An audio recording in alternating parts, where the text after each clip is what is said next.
Ipinatutupad na ng Department of Education ang mas mahigpit na seguridad sa mga eskwelahan. Ipinag-utos na rin ng kagawaran ang nationwide safety audit at pag-aaral sa mga umiiral na panuntunan na tumutugon sa kaligtasan ng mga estudyante. Yan ang ulat ni Clazel Pardilla. Minsan ang nakaranas ng pambubuli sa loob ng eskwelahan ang 2 sa 6 na anak ni Ann. Minsan ma'am, yung tinatapon yung gamit nila, yung baon nila, or minsan tutulak. Paano nagkaroon ng pananakit, ganun, or pang-aasar sa kanila, pambubuli, kinakausap ko po agad yung teacher ma'am. Nakikipag-coordinate po kaagad ako sa teacher. Mabilis naman tumugon ng eskwelahan at naresolba ang issue.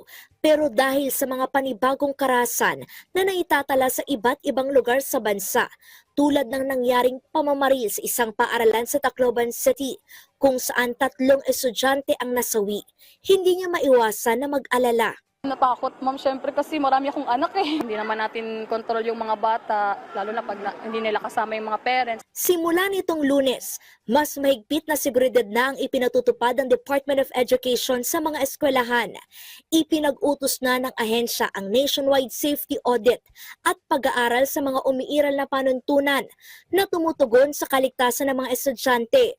Kabilang ang mekanismo na magpoprotekta sa mga mag-aaral, hakbang kontra bullying at programa para sa mental health. Ayon sa DepEd, kailangan nakaakma ang mga protocol sa panahon ngayon at naayon sa hakbang ng pambansang pulisya, DSWD, Health Department at mga lokal na pamahalaan. Malaman namin ilan na ba yung mga schools natin na talagang merong regular na provision ng security guards manning the gates or roving around.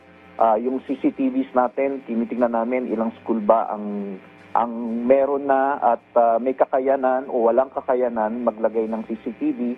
At ngayon tinitingnan rin namin kung may ilang schools na ba yung merong provision for metal detectors.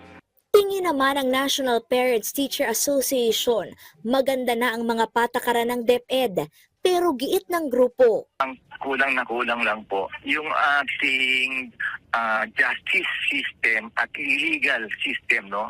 Yung pangareklamo po na hindi po pinapansin. For example po, ang isang bata po ay nabully. Kapag kayan po ni-report mo, automatic po yan, dapat po ma-actionan within the day or within a week. Ang problema po, hindi po na-actionan hanggang hindi napapabayaan po. So, ang legal system po ng DepEd dapat ibigyan po ng tinatawag natin zero tolerance. Hinihikayat ngayon ng NPTA ang mga magulang na lumahok sa pagboboluntaryo sa mga paaralan, gaya ng pagbabantay sa loob at labas ng school, pag-asiste sa mga estudyante, at pagmamonitor sa mga insidente ng karahasan.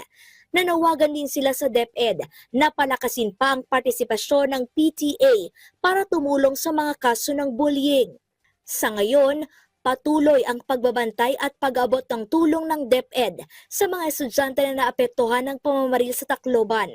Nagsimula na rin ang psychosocial first aid session sa mga estudyante, habang pinaigting naman ng pambansang pulisya ang presensya sa mga eskwelahan sa buong bansa.